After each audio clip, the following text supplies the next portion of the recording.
So I just got back from day one of WorldCon.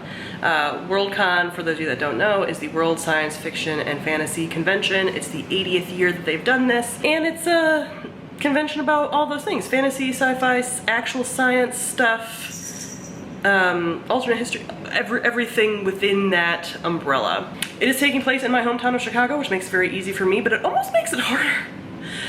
Because as you can see, I'm very sweaty.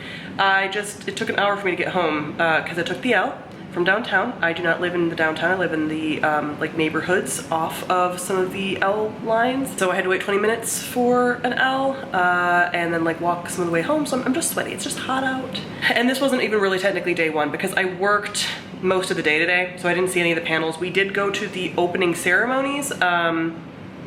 Not what I expected. It's gonna be interesting to see how this all pans out. I think that there's like so much content that it's gonna be hard to get a feel for like what the overall vibe is, but the opening ceremonies was very old and self-congratulatory in a way that I wasn't expecting. We literally were joking that we made the median age of that entire room go down by like 20 years because of just a lot of people that were in that crowd were like 65 plus. But we think it's going to skew differently possibly once Friday hits and people are like off work. I'm sure a lot of people that came in Thursday like maybe weren't working or whatever, you know, retired. So let's see what this looks like the rest of the time. But yeah, there's just a lot of just event stuff, panels. I'm excited because there's lots of panels to attend, but I'm also not necessarily somebody that prioritizes panels necessarily. So we're trying to figure out like, what exactly do we want to do? There's art like dealers. There's like they call it the dealer room, which I think is very funny, but it's almost like an artist alley. There's parties, but we're not quite sure what that means. Also, we just want to like see some of the city. Well, I don't need to, but my friends that are in are going to. So you'll see some footage of that, kind of like smattered about, but basically after the opening ceremony, well, we got food. And then after the opening ceremony, we went and got cider on the Riverwalk, which was nice because I don't tend to go downtown. You'll know if you live in a like very big city, but typically speaking, people don't necessarily live downtown. I mean, people do, but not people that don't work down there. So I don't live downtown, and I don't go downtown. So tomorrow after the convention, we're going to do stuff more in my neighborhood, which will be very nice. So yeah, that is the start of WorldCon. So we'll see how this is. I'm mostly excited for the Hugo award ceremony.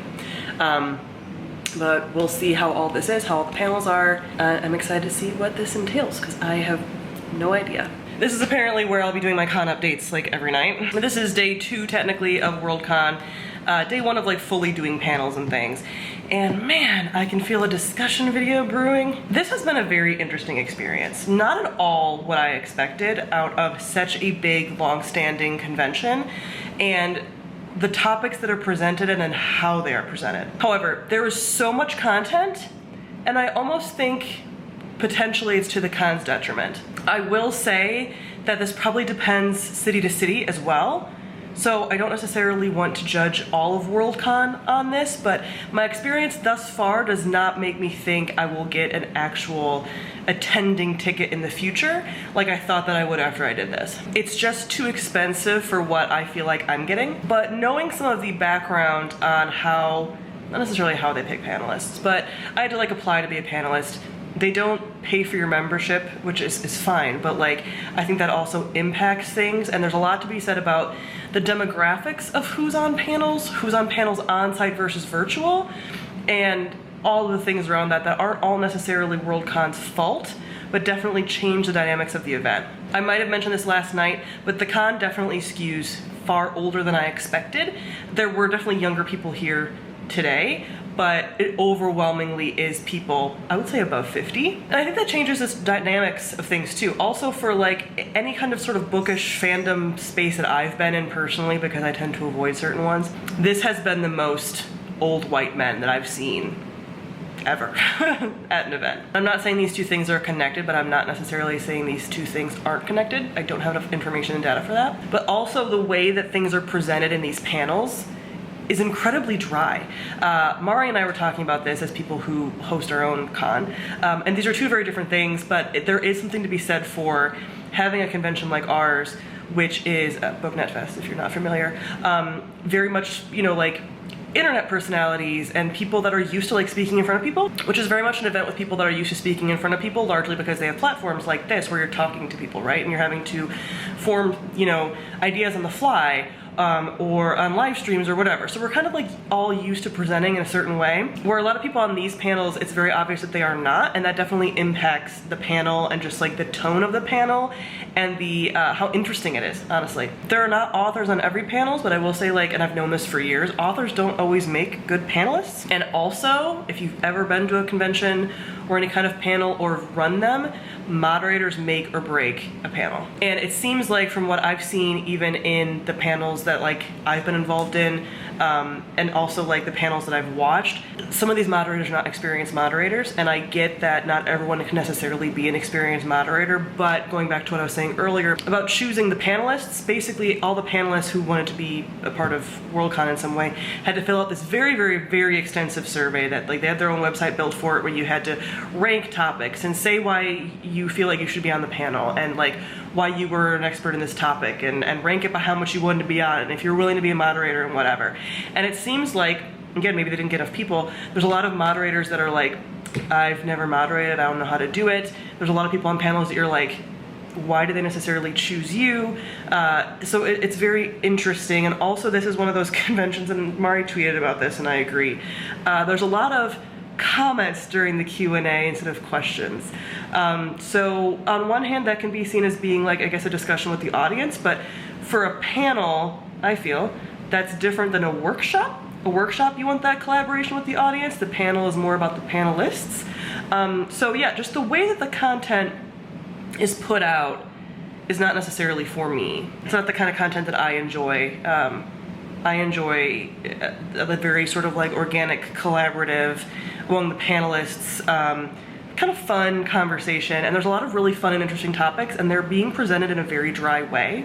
There's also this overall vibe of sort of like inside jokes of like old sci-fi and things, references being made that I think are very niche, which again, it is this, but it's still like a little bit of a read the room situation, and a lot of almost like self-congratulatory vibes to a lot of how people talk about things that feels very one-uppy in a way, even if that's not people's intention.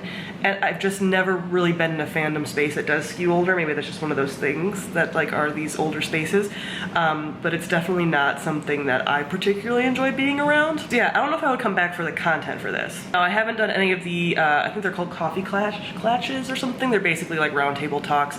That felt a little bit too intimate for me, not really interested. There weren't a ton of authors I necessarily wanted to see. I have heard people talk about before that have gone to WorldCons that panels are very hit or miss and you kind of have to pick based on the panelists, but these are not all names that are like well known or anything, you know, like it's not like these are marquee people. It's not like a Y'all Fest or Y'all West or anything, and again, these are two very different things I didn't expect it to be, but I definitely expected more well-known sci-fi and fantasy authors that were here, because then it'd be kind of easier to pick content based on personalities that you might like and might know. The topics are very interesting. I wish they were just explored differently. There's also autographing and things. There's an open gaming room that I would like to check out, but I haven't yet. There was a really cool vendor area where, like, alarmingly, I spent so much more money than I thought I would. There's a lot of books, a lot of booksellers, a lot of like indie booksellers, authors, things like that, but there were also things that I wasn't expecting to see, and money that I had planned to spend at the Renaissance Fair a couple weeks ago and didn't get to because there was like no vendors that I was interested in. There was that kind of stuff here. So I was like, awesome. So I got, I'll show it to you because I left it back in Mari's room because I didn't want to transport it the way I was gonna go home tonight, but it's like one of those kitsunes, like those nine-tailed foxes that almost, it's like a puzzle woodworking thing. It hangs off your shelf. I got a soap that was scented. She had like fandom scents, and it was Tea with Jane, like Jane Austen. So she had a number of Jane Austen scents. She had a number of like Doctor Who and different like seasonal and The Witcher and like a bunch of these scents, and she was very lovely. I got an ear cuff which actually left an indentation on my ear, so I'm gonna go back. It was like sterling silver, and they kind of adjust it for you so that it's always the size that you need. So I'm gonna go back tomorrow and be like, help. But it's like a little hand holding your ear, which is really cute. Did I get something else? Oh, I got 2 pins, and they're witchy with cats. So yeah, I like spent a lot of money. I mean, not like too much, obviously, but like spent a lot of money down there, and I was like, that's awesome. Also, this year's actual Hugo Award design, beautiful. So at this point, I'm mostly looking forward to the Hugo Awards. We're doing more panels tomorrow, and then we're going to come back to my neighborhood and like have dinner and maybe go out, just so they can actually see my neighborhood, not just downtown Chicago, because I love downtown Chicago, but I like hate being out in it. So yeah, we're gonna do some panels. Basically have learned that if you're not enjoying the panel, leave and go to a different one, because there's usually like 8 panels going on at once. I'm also very intrigued to see what the virtual stuff is. Today, the panel that I had moderated was a virtual panel, and I would say it went very, very well. It was talking about reviewing, but we talked about like not just 101 topics about reviewing, more about like responsibility of reviewers and how you choose to shine the spotlight and how you choose to navigate negative reviews and who holds the power dynamics and all of that within reviewing spaces. So that was really cool. And a lot of those are recorded for people that attend for like up to a month. So I can go back and watch a lot of those, because a lot of authors that I'm interested in, Kit's right here, that's who I'm petting right now, but a lot of authors that I was interested in were actually doing virtual stuff. So I'll be interested to go back and see some of them speaking in virtual panels. Maybe the panels tomorrow will be more up my alley and you know, more the kind of report that I like to see on panels, but we'll see. It is giving us a lot of ideas for BookNet Fest though. Like even stuff about badges and just ways to sort of interact with attendees and stuff. Things we would change, we are adapting kind of for BookNet Fest, which is really fun. So keep an eye out for that as we continue to plan that for this next coming year. Hey, I didn't update after the end of day 2, because after day 2, we went out to dinner. Jordan and Nicole came into town. We went to like a wine bar and just had like an overall later night. I got home, crashed, whatever. So it's gonna be like the day 2 and 3 update. Also, I'm sitting on my floor because I'm dog sitting and my little friendo is in there eating his food, and I'm keeping these banshees from taking it from him. But overall, so like my general consensus basically is the same as it sort of was day 1. I would say that I feel like I saw some better panels on day 2, but still like kind of a mixed bag. I actually talked to Kelsey from Fancy Hat Lady, I think that's her username, who has been to like the last 5 WorldCons, whether the virtual ones or the in-person ones, and got a little bit of information on like, this is slightly, it's a lot of the same, like you're always gonna have bad panels. She found the international locations to be slightly better with content just for herself, and you're always gonna sometimes have some like, again, dud panels, but overall the content did seem a little bit lower this year in comparison to previous years.